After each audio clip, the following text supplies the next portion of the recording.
பார்வதி, சிங்கம். நான் சிங்கத்தை பார்த்தேன். சிங்கமும் இல்ல ஒண்ணும் இல்ல, அதெல்லாம் வெறும் பிரமை. பாப்பா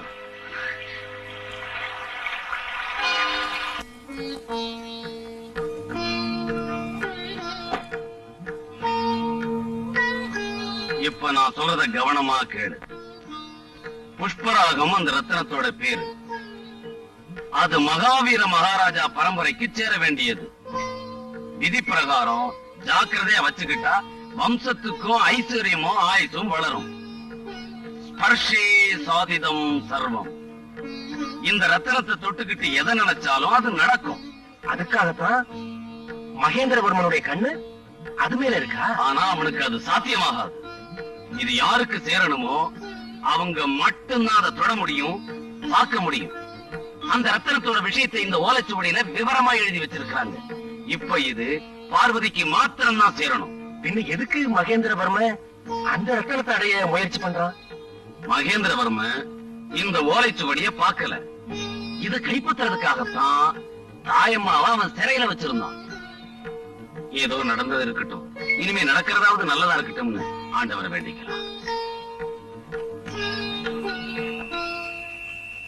பார்வதி, ஏமா முழிச்சிட்டு இருக்கேன்? படுத்து தூங்கு.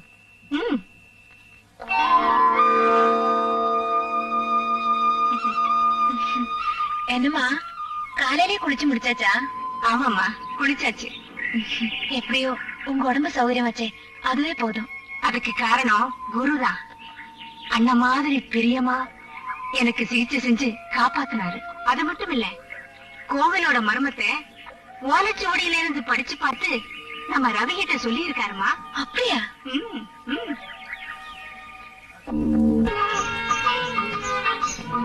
இது எங்க வைக்கலாம்?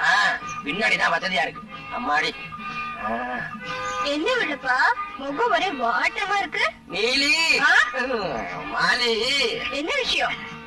ஒரு முக்கியமான பிரச்சனையா அலைஞ்சுகிட்டு இருக்கிறேன். அதை விடு மாலி. மாலி, நான் ஒண்ணு கேக்கட்டா? சொல்லு. உன் தேகத்துல எங்கேயாவது ஒரு பக்கம் தொட்டுக்கட்டா? ஓ, தொட்டுக்கையே. ராசா, என் கண்ணு தொடணுமா? கீழே தொட்டா மேல விடுங்க. அம்மா,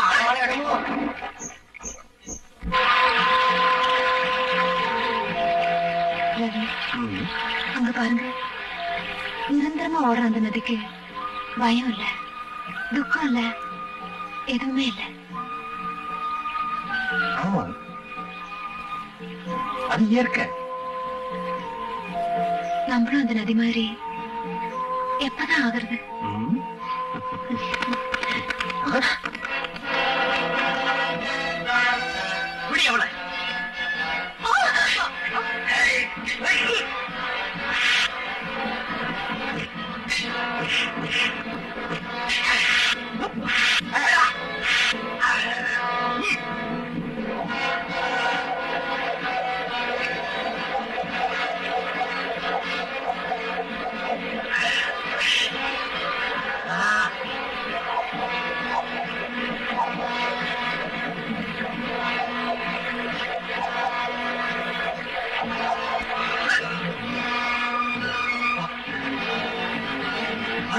எவ்வளவு நான் வரேன். எவ்வளவு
நீங்க யாரு?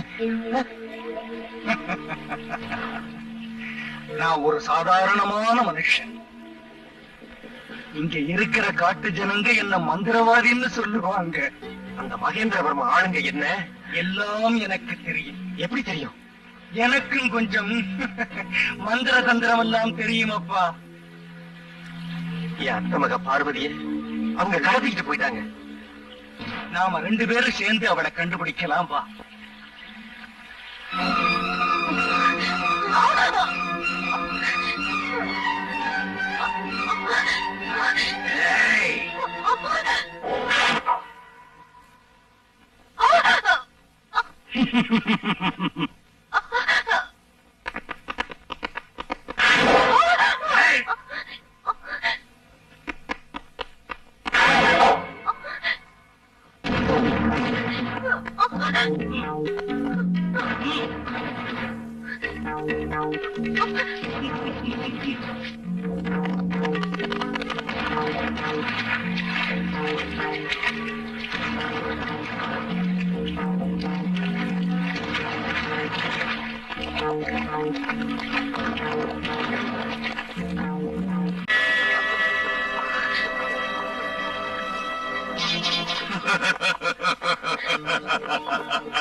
நீ அரண்மனையிலிருந்து எடுத்துட்டு ஓடி வந்தியே, அந்த பெட்டி எங்க? பெட்டி எங்க? எனக்கு ஒண்ணும் தெரியாது. ஒண்ணும் தெரியாதா? பெட்டி எங்க? எதிர்த்த சொல்லலைன்னா அந்த சிங்கத்திற்கு உன்னை தூக்கி போட்டு சொல்லுவேன். உனக்கு தெரியும், ஆனா உண்மையை சொல்ல மாட்டேங்க. இல்ல இவனை புடிச்சு கட்டுக்கலாம்.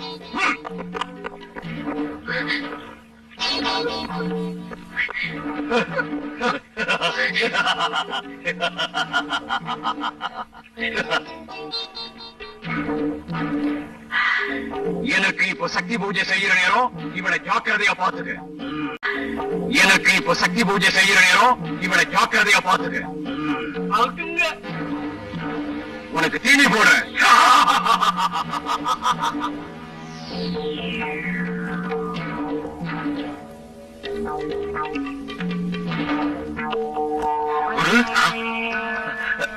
பார்வதியை கண்டுபிடிச்சாச்சா? பௌர்ணமி என்னைக்கு பார்க்கலாம். தாயம்மாவை கோயிலுக்கு அழைச்சிட்டு வர வேண்டிய எல்லா ஏற்பாடையும் பண்ணிட்டேன்.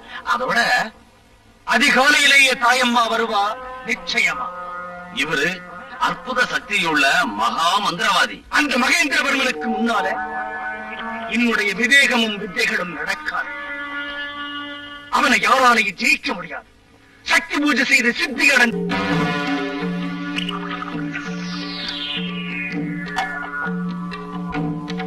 நிறுத்து. பூஜை பண்றவங்க குடிக்கவே கூடாது.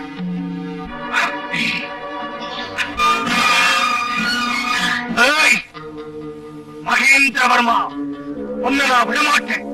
இந்த கபாலத்தின் மேல் ஆள.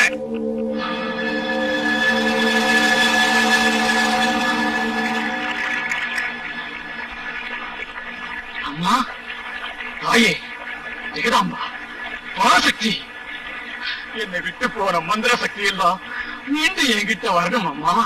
எனக்கு வழிகாட்டு தாயே. என்னை தவிக்க விட்டுடாதே அம்மா, என்னை தவிக்க விட்டுடாதே.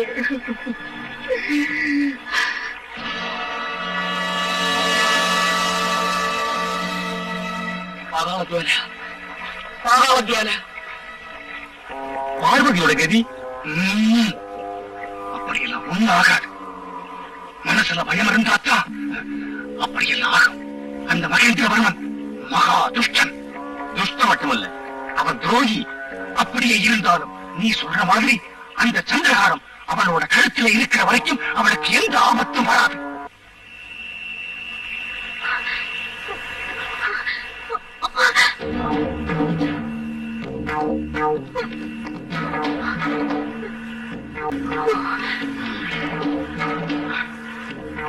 அந்த சந்திரகாரம் எங்கே?